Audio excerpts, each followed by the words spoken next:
성령을 갈망하라 라는 제목으로 여러분들과 함께 사도행전 세 번째 강의를 하도록 하겠습니다. 누가가 사도행전을 기록한 목적은 예수께서 전하신 하나님 나라의 복음이 제자들을 통해서 흥왕되어져 간 것을 다음 세대에게도 알리기 위함이었다 그랬습니다. 사도들 시대에 전해졌던 그 복음이 오늘날 이 시대의 복음과 다르지 않습니다. 그 시대의 복음은 오늘날 이 시대를 살아가고 있는 우리가 받은 복음과 동일한 복음입니다. 그것을 수많은 믿음의 조상들이 때로는 고난을 당하며 또 때로는 목숨을 바치며 지금 이 시간에까지 전해준 귀한 복음입니다. 그러므로 여러분들 세대에 그 복음이 끊어지면 안 돼요. 내가 전해받은 그 복음을 내 다음 세대에게도 알려줘야 될 것 아닙니까? 나는 잘 받아놓고 내 다음이 없으면 어떡합니까? 그러므로 이 사도행전의 말씀을 여러분들이 가슴 깊이 받아들이셔서 나 역시도 성령으로 내 심령이 부흥하고, 아멘입니까? 별로 부흥하고 싶지 않으신가 봐요. 다시 한번 묻겠습니다. 성령으로 내 심령이 부흥하고, 아멘. 예. 또 내가 받은 이 복음이 또 다음 세대에게 흘러갈 수 있도록 하는 일에 우리 장천교회 성도님 모두가 복음의 도구로 사용되시기를 주님의 이름으로 간절히 축원합니다. 아멘. 네. 자, 오늘 본문은요, 제자들이 예수님께 질문을 하는 것으로 시작합니다. 그 질문의 내용은 이러합니다. 자, 6절 말씀인데요, 우리 함께 읽어보겠습니다. 시작. 그들이 모였을 때에 예수께 여쭈어 이르되 주께서 이스라엘 나라를 회복하심이 이때니까 하니. 네. 예수님께서 제자들에게 당부하신 것은 아버지께서 약속하신 성령이 너희에게 임하기를 기다리라고 하셨습니다. 몇 날이 못 되어 너희는 성령을 받을 거라고 하셨고요. 그래서 이 예루살렘을 떠나지 말라라고 하신 거예요. 그런데 우리가 저번 시간에도 잠깐 살펴보았듯이 언제인지를 알고 기다리는 것과 언제인지를 모르고 기다리는 것은 너무나 차이가 큽니다. 언제인지를 알면요, 우리가 그래 그때니까 우리가 참자, 또 기다리자, 또 견뎌보자 라고 말할 수 있는데, 언제인지를 모르니까 이 기다림이 무한대인 거예요. 마치 처음 등산을 하는 사람이 여기가 어디가 정상인지를 잘 몰라서 이제 내려오는 사람에게 물어보는 거죠. 정상까지 가려면 얼마나 가야 됩니까? 라고 물어봅니다. 그러면 그 내려오는 사람이 뭐라고 말합니까? 그렇죠. 맞아요. 조금만 더 가면 됩니다. 라고 얘기해요. 근데 그러니까 올라가는 사람의 입장에서 그 조금만 더 가면 얼마나 더 가야 되냐고요. 그러니까. 그래서 얼마나요? 더 얼마나 가면 돼요? 이랬더니 그러면 뭐라고 얘기해요? 5분만 더 가면 됩니다. 라고 얘기합니다. 근데 그 5분이 그 5분입니까? 아니죠. 한참을 더 올라가야 되는 5분이었어요. 저만 겪은 일인가요? 그렇습니까? 예. 네. 자, 이처럼 그 길을 처음 올라가는 사람에게는 얼마나 더 가야 될지를 알 수가 없으니 이 계속되는 힘듦에 육체적으로는 지쳐오고 다리는 아프고, 그러니까 막 답답함이 그지없는 거예요. 언제 이 길이 끝나냐는 거죠. 제자들이 이와 비슷한 마음이었을 것 같습니다. 몇 날이 못 되어 성령으로 세례를 받으리라 하셨는데 그게 언제냐고요, 그러니까. 그래서 오늘 읽은 이 6절과 같은 질문을 한 것입니다. 주께서 이스라엘 나라를 회복하심이 이때니까? 라고 물어보는 거예요. 이때입니까? 지금입니까? 이렇게 물어보는 것이 어쩌면 제자들에게 있어서는 해봄직한 질문이지 않았을까 하는 그런 생각이 드는 거예요. 그러나 한편 제자들의 이 질문은 예수님의 말씀에 대한 오해가 가득한 질문이었다라는 견해가 종종 있습니다. 저는 처음에 이 제자들의 질문을 읽을 때 저는 이렇게 생각했었어요. 야, 이제 제자들이 정신을 차렸구나. 한 자리 차지하려는 그 욕심을 벗어버리고 이제 주의 나라를 회복함이 이때입니까? 라고 물어보는 거 보니까 야, 이제 어떤 방향으로 잡아야 될지 제자들이 아는구나 라고 생각을 했었어요. 그런데 이 원문의 내용과 함께 신학자들과 설교자들이 해석한 이 몇 가지 자료를 보니까 제자들의 이 질문은요, 아직도 하나님 나라를 잘 이해하지 못한 제자들의 아주 미성숙한 질문이었다라는 거예요. 그러니까 제자들은 여전히 이 나라의 강성과 그리고 부귀영화에 초점이 꽂혀져 있었다라는 겁니다. 이스라엘이라는 나라가 여러분 얼마나 약한지 주변 강대국들에 의해 공격당하고 점령당하고 살아가는 그 현실. 특히 그 시대는 누구의 압제 아래 있어요? 로마의 압제 아래 있잖아요. 로마가 세계의 패권을 장악하고 있는 그 시절, 그들은 압제를 받으며 살아가니 얼마나 답답하고 무력한 때를 지나고 있었겠습니까? 그러니 이스라엘 사람들의 말하지 않아도 피차 일반인 마음은 뭐냐면 이 나라가 강대국의 속박에서 벗어나서 이제는 우리나라가 자주의 국가, 그리고 자치의 국가, 자립의 국가가 되기를 원했단 말입니다. 그 중심에 누가 서야 돼요? 우리 스승님인 예수님이 서야 되는 거고요. 또한 이 제자들이 예수님의 십자가의 죽으심 때문에 야, 내 인생 한번 좀 잘 펴보려고 했던 이 희망이 다 사라져 버린 거예요. 다 포기가 돼버린 거예요. 그런데 예수님께서 말씀대로 다시 살아나셨단 말이죠. 다시 살아나시니까 어떻습니까? 내가 전에 그 꿈을 포기했던 그 한 자리 차지하려는 그 욕심. 야, 사람이 죽었다가 이거 다시 살아나는 것도 이거 말이 안 되는 일인데 예수님은 정말 말씀대로 다시 살아나셨네? 야, 정말 이 사람이 왕이 될 사람인가 보다. 그렇게 해서 이 속마음 안에 한 자리 차지하는 꿈이 다시금 스멀스멀 올라왔던 거예요. 예수님께서 진짜 다시 부활하셨는데 어떻게든 예수님 곁에 내가 잘 붙어 있어서 저분이 이스라엘 왕으로 등극하시는 그날에 결국은 나도 한 자리 차지하려는 그 마음을 제자들이 다시 먹게 되더라. 그렇게 마음이 스멀스멀 올라오게 되더라는 것입니다. 그러니 이스라엘 나라를 회복하심이 이때니까 라는 이 제자들의 질문이요, 정말 순수한 의도에서 하나님 나라가 이 땅 가운데 세워지는 게 지금입니까? 라는 이 말이 당신이 정말 이제 말씀대로 부활하셨으니 이 나라의 실질적인 왕이 될 시점이 지금입니까? 이때입니까? 라는 질문을 교묘하게 섞어서 한 겁니다. 예수님의 말씀을 다르게 생각해서 아직까지도 영토의 개념, 주님이 이 나라의 왕이시라는 게 영토의 개념, 그걸 권력의 개념으로 이해하고 있는 제자들의 모습을 나타내고 있다라는 해석이 종종 보였습니다. 이 질문을 들으신 예수님 어땠을까요? 아마 조금은 실망하셨을지도 모르겠습니다.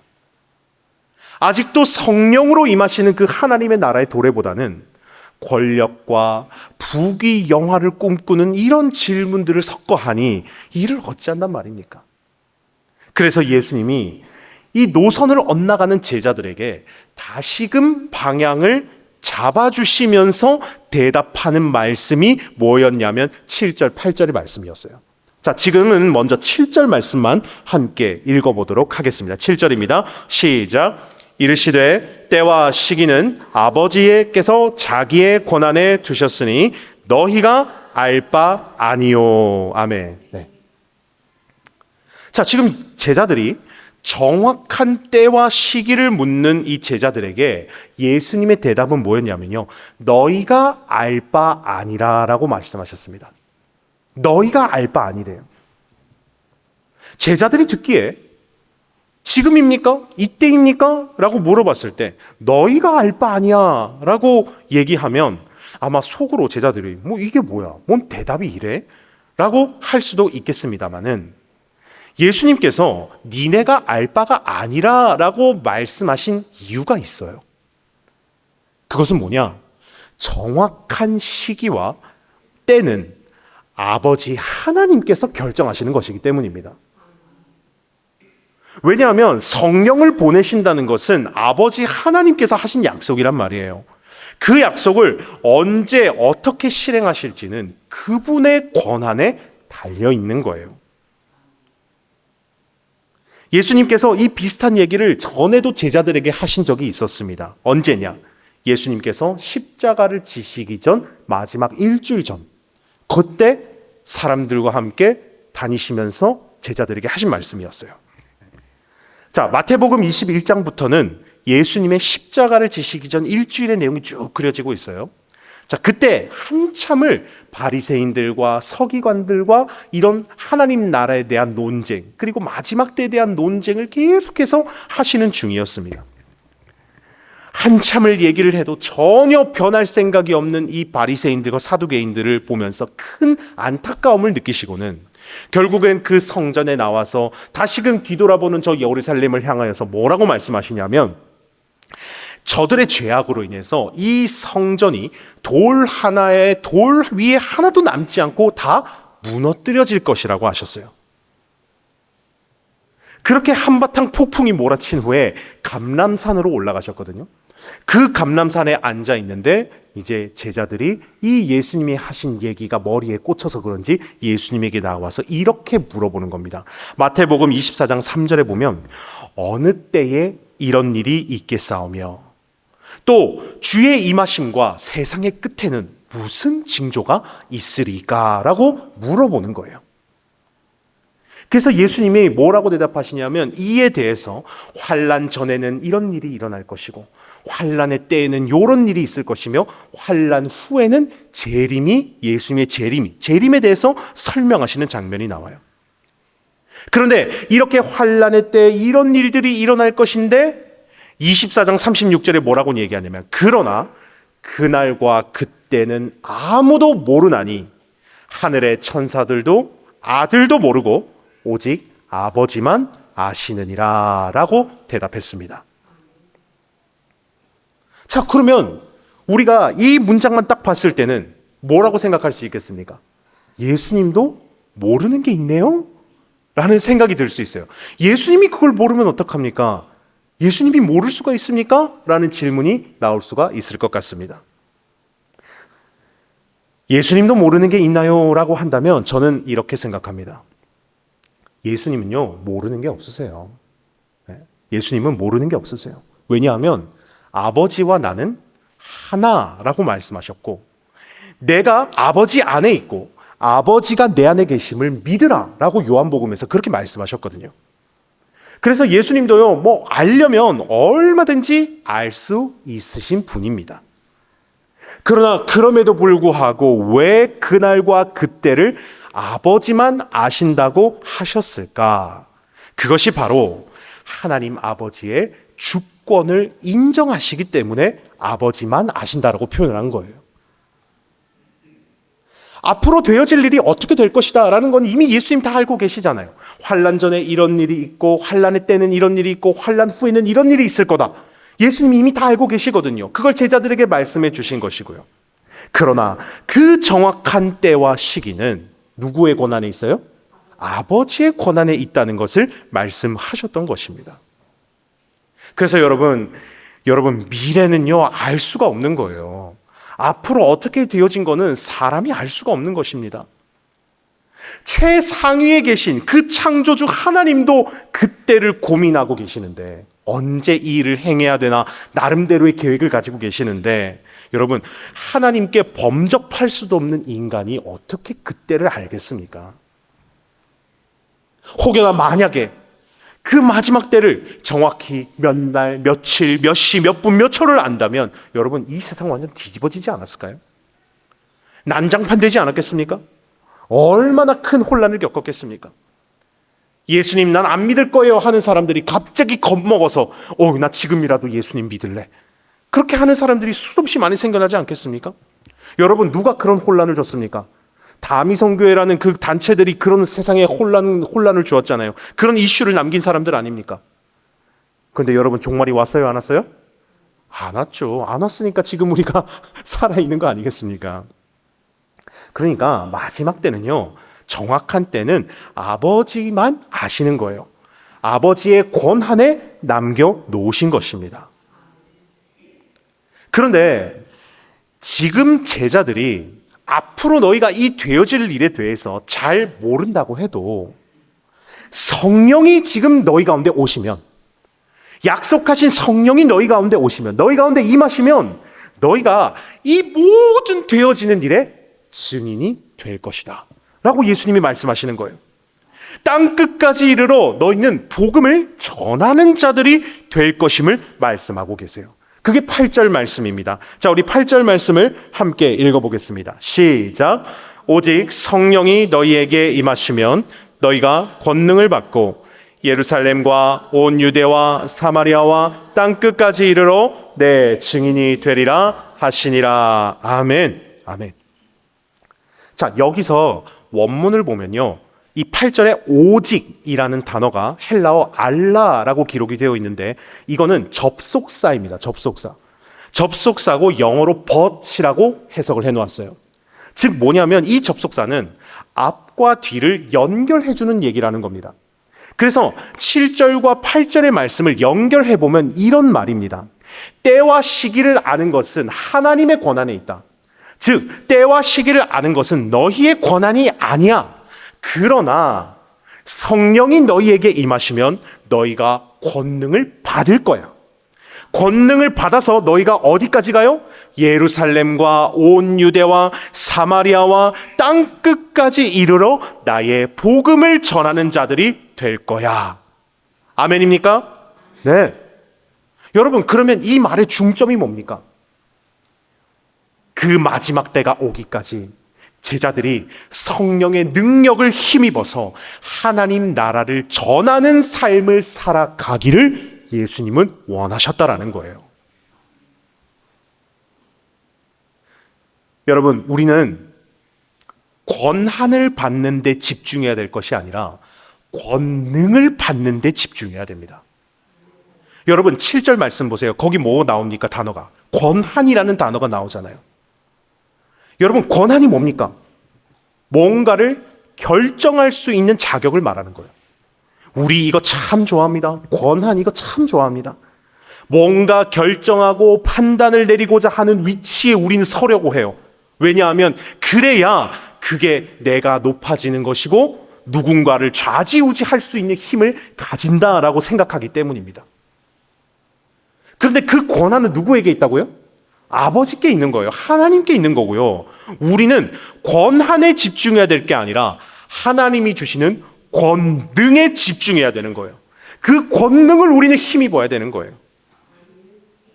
권능이라는 단어가 헬라어로 뭐라고 기록되어 있냐면 디나미스라고 기록되어 있습니다.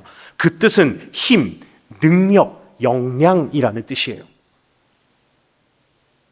우리들은 주님이 주시는 이 복음을 전할 힘, 복음을 전할 능력, 복음을 전할 역량을 우리가 가져야 돼요. 여러분, 이 디나미스라는 단어에서 파생되어져 나온 단어가 뭡니까? 다이너마이트라는 단어입니다. 여러분, 다이너마이트가 뭐예요? 폭탄이에요. 폭탄. 화약인 거예요. 화약. 여러분, 폭탄은 힘이 있어요. 뭔가를 파괴시킬 수 있는 힘이 있어요. 바로 복음이 이런 파워가, 힘이 있다라는 겁니다. 너희가 이 힘을 힘입게 되면 땅 끝까지 주님의 복음을 전하는 전도자로, 증인으로 살아갈 수 있게 된다라고 주님이 말씀하시는 거예요. 여러분, 여기서 우리는 증인이라는 단어도 우리는 심도 있게 살펴봐야 됩니다. 여러분, 증인이 뭡니까? 증인은 법적 용어입니다. 법관이나 법원의 신문에 대해서 듣고 본 사실을 정확하게 진술하는 사람이 바로 증인입니다. 당연한 말이지만 증인은요, 법정 앞에서 결코 위증을 해서는 안 됩니다. 그래서 증인으로 채택될 때는 앞에 나와서 선서를 하지 않습니까? 선서, 뭐라고 말합니까? 나는 옳은 것, 사실만을 말할 것을 저는 엄숙히 선서합니다. 그게 증인 아닙니까? 근데 거기서 위증하면 어떻게 돼요? 거기서 거짓말을 말하면 어떻게 됩니까? 벌 받아요. 그 사람은요, 사람들 눈에서 그냥 세상 죽일 놈 되는 거예요. 그에게는 가중 처벌만이 기다리고 있을 뿐입니다. 증인이라는 단어의 헬라어가 마르티스라고 하는데, 여기서 파생되어져 나온 단어가 영어로 martyr, 순교자라는 단어입니다. 즉 증인은 뭐냐? 죽음을 각오하고 자신의 보고 들은 것을 전하는 사람, 이 사람이 증인인 거예요. 죽음을 각오한 사람, 순교자인 거예요. 그런데 이 보고 들은 것을 사실대로 전하지 아니하고 숨긴다거나 말하지 않는다거나 위증한다면 여러분 어떻게 되겠습니까? 그것은 참된 증인이 아닌 것입니다. 그건 위증인인 거예요. 증인으로서의 삶을 살지 못하는 자인 겁니다. 그런 사람들은 예수님 앞에 아주 실망스러운 사람이 되는 거예요. 그에게는 심판의 처벌만이 기다리고 있을 뿐입니다. 제자들아, 너희가 증인이 된다는 것은 하나님 나라가 도래하기까지 목숨 걸고서 예수의 복음을 전하는 삶을 살아가는 것이고, 예루살렘과 온 유대와 사마리아와 땅끝까지 가서라도 너희는 그런 증인의 삶을 살아가야 돼. 너희가 성령을 받으면 정말 그런 사람이 될 거야. 결국 증인은 영혼을 구원하는 자임을 알아야 해 라는 말씀을 예수님께서 제자들에게 간절히 그 마음을 나타내신 것이에요. 왜냐하면 예수의 십자가의 죽음이 바로 온 인류를 구원하기 위한 희생이었던 것입니다. 사랑하는 장척교회 성도님 여러분, 예수님도 목숨 버려 하나님의 뜻을 전하셨어요. 훗날에는요, 이 복음을 전달받은 사도들이, 여러 제자들이 목숨을 내놓고 이 복음을 전하고 그 다음 세대에게 전해주었습니다. 복음의 2세대가 바로 그 복음을 전달받고 자신의 다음 세대인 복음의 3세대에게 이 복음을 또 전해주었습니다. 그렇게 복음의 3세대, 복음의 4세대, 복음의 5세대, 복음의 10세대, 복음의 50세대, 복음의 100세대, 그리고 복음의 1000세대를 훨씬 지나 오늘 이 복음의 N세대인 우리가 이 복음을 받아들일 수 있게 된 것입니다. 오늘 복음을 받아든 이 여러분들에게 예수님이 동일하게 말씀하시는 거예요. 아버지께서 약속하신 것을 기다려라. 오직 성령이 너희에게 임하시면 너희가 권능을 받고 예루살렘과 온 유대와 사마리아와 땅끝까지 이르러 내 증인이 되리라. 오늘 예수님이 그때 당시 제자들에게, 사도들에게 하신 말씀이 오늘날 살아가는 우리들에게도 동일한 말씀을 하고 계시는 거예요. 사랑하는 우리 장천교회 성도님 여러분, 바로 우리가 이 복음의 증인이 되셔야 합니다. 그렇게 전달받은 복음을 나에 대해서 끊어지는 게 아니라, 나만 예수 믿고 그냥 끝, 그게 아니라 내 자녀들에게, 내 손주들에게, 사랑하는 지인들에게 이 복음이 들려질 수 있도록 해야 한다는 것입니다. 그게 2000년 전부터 우리 믿음의 조상들이 목숨 바쳐 전해온 복음이란 말입니다. 사랑하는 성도님 여러분, 부활하신 예수님을 눈앞에 두고도 여전히 한 자리 할 수 있을 것만 같아서 묻고 있는 이 제자들의 모습은 참 부끄럽기 짝이 없습니다. 3년 동안 주님을 따랐고 십자가의 부활을 직접 목격하고도 그의 머릿속은 뭐가 들어있습니까? 여전히 세상 성공, 여전히 정치적 해방, 그리고 내가 누릴 인생 보상이라는 그 땅의 욕심으로 가득 차 있었어요. 성령 받지 못하고 성령의 지배를 받지 못하니까 이런 모습들이 나타나. 자꾸 땅의 것에 집중하더란 말이죠. 여러분, 이게 다만 그 시절 살아갔던 그 제자들만의 이야기겠습니까? 안타깝게도요, 사실은 오늘날 우리의 모습이 이와 비슷한지도 몰라요. 아무리 큰 은혜 받았다고, 아무리 오랜 세월 교회 다녔다고, 아무리 예수님 오래 믿었다고 말해도 우리는 돌아서면 또다시 세상 것을 구해요. 또 땅의 것을 구해요. 또 내 자존심 챙기고요. 또 땅의 영광만을 갈구하며 살아가고 있어요. 주님이 주일 예배마다 우리가 이 말씀을 들으며 함께 예배하며 가슴을 치며 나 이제 좀 다르게 살아봐야지, 나 이제 정말 주님 원하시는 대로 살아봐야지 라고 결단하지만, 여러분, 교회 문만 나서면 어떻게 됩니까? 또 세상의 것이 눈에 보여요. 또 내가 취해야 될 것들이 막 눈에 보여요. 땅의 것이 자꾸 내 눈에 꽂혀요. 여전히 남들과 똑같은 욕심에 매여서 아등바등 살아가고 있습니다. 이유가 무엇입니까? 내 안에 성령의 충만함이 없기 때문입니다. 내가 성령의 지배를 받지 못하고 있기 때문이에요.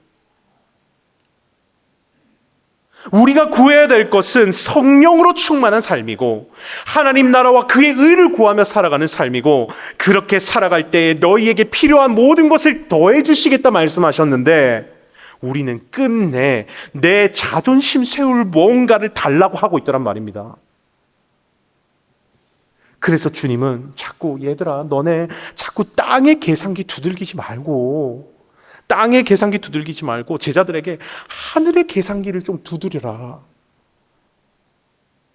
그걸 지금 제자들에게 촉구하고 계신 거란 말입니다.